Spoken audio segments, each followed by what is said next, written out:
Hi everybody, this is Dan Stolebarger, and yeah, we're back. We're back home, northern Idaho.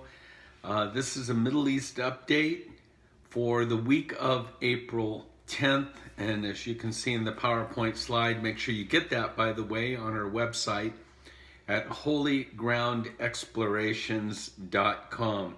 PowerPoint gives you a lot more information than this YouTube will. But as it says on the front page, this is the American edition. Before we get started, I want to talk about a tour that I'm very excited about that's coming up September 15th through the 24th. We call it our Issachar tour. And if you know anything about Holy Ground, you know that the tours that we take to Israel, we want to do two things. We want to make sure that you understand and experience the Israel of the Bible, as well as have a better understanding of the Israel of today.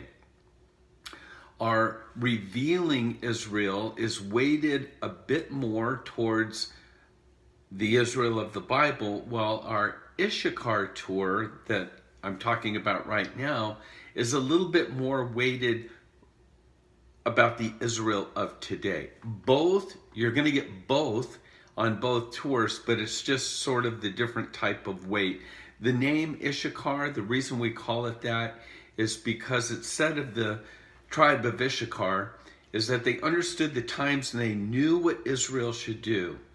And so that statement always is echoing in my mind. What better description of what we need to be about today as believers, understanding the times and knowing what we should do. So check that tour out. It's on our website. Again, that's holygroundexplorations.com. Well, the elections are now over, and it looks as if Benjamin Netanyahu of the Likud party will be able to form a coalition government. The center-right parties prevailed, and now the big question is not so much how long it takes for Netanyahu to form his government. Really what's waiting in the wings here when we're talking about a Middle East update is when will Trump reveal his Middle Eastern or the ultimate peace plan? Because the bottom line, everybody's waiting with bated breath to see what transpires there. You can read in the PowerPoint the results of the elections, what parties did what, but suffice it to say, the concept of safety in troubled times, in my opinion, is what opens the door for Bibi to stay prime minister.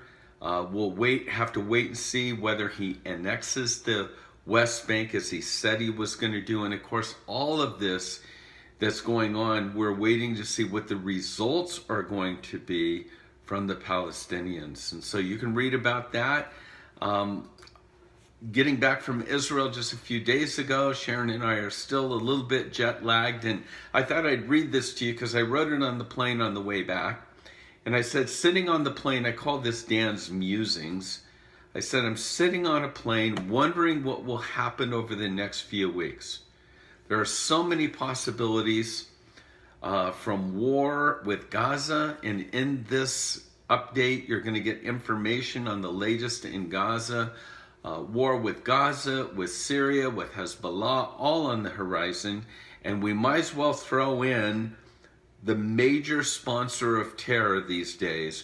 We might as well throw in Iran, because I have a feeling that Israel is looking past Hamas and Hezbollah, and they're, in a sense, focusing in and narrowing their targets to Iran. We're going to have to wait and see what transpires. Again, there is an article here in this presentation regarding the airstrike into Syria, and the casualties were all Iranian. Again, we're dealing with Iran wanting to get a foothold in Syria, and Israel saying, not on our watch. This is not going to happen. So then the musings continue, and I said, will Israel choose a new leader, or will it remain with the one who has a track record in regards to safety? Well, that's answered. It is Netanyahu. And then, will Trump's ultimate peace plan ever see the light of day? Will it be gift wrapped? Some believe that it will be gift wrapped and presented to Israel on its birthday, May 14th. Will it include a two-state solution or a one-state solution? And what will the Arab nations do? Or better yet, what will Russia, what will Iran, what will the surrounding powers say about this so-called ultimate peace plan? And then I say, quite an interesting time in which we're living in. Our news bites this week, again over the past 2 weeks, because this is coming back from Israel, I missed 1 week, so this is sort of a catch-up. But over the last 2 weeks, there were a total of 55 terrorist attacks that were recorded, bringing the number of attacks in Israel in 2019 to just over 500. We know that Netanyahu, we know that there was a surprise visit to Putin, and I'm wondering if that was to attract sort of the Russian immigrants that have made their way to Israel out of the Soviet Union. We know that Netanyahu, and this is again what we've already referred to, has made it clear to President Trump that he's not prepared to, he will not evacuate a single person from any of the West Bank settlements. He's talking about annexing the West Bank, and response from the Palestinian Authority. They warn of chaos and violence if Israel tries to annex Judea, Samaria, or whatever. As I mentioned in the PowerPoint here, that article on Syria and Israel striking Syria is called The Real Deal. Hey, there was a great discovery in the city of David, a 2,600-year-old seal bearing the name of, quote, servant of the king, dating back, the name on it was Nathan Melech, and it dates back to the time of King Josiah. Amazing. Right across the street from the city of David that you go into are these excavations, and it was seen there. Check out the PowerPoint slide again to see that that seal and realize its dating and its significance. Once again, we're dealing with proof of, as if Israel needs to prove their existence in the land. But again, check it out for yourself and see. Hamas, once again, the leader of Hamas, Yahya Sinwar, is talking about bombing Tel Aviv in the midst of all of this. When we were in Israel a couple weeks ago, there was rockets that were launched from Gaza into the Tel Aviv area. And again, when we talk about things ratcheting up, this is obviously one of them. To imagine rockets not going off into the Negev, into farmlands, but being launched into Tel Aviv, that's not gonna last long. And so again, when we talk about things heating up, that's what's taking place. And of course, we have the whole issue of the Golan. And as you know by now, President Trump has, in a sense, put his stamp on saying, as far as we're concerned here in America, we believe and understand the significance of the Golan, ... and it belongs to Israel.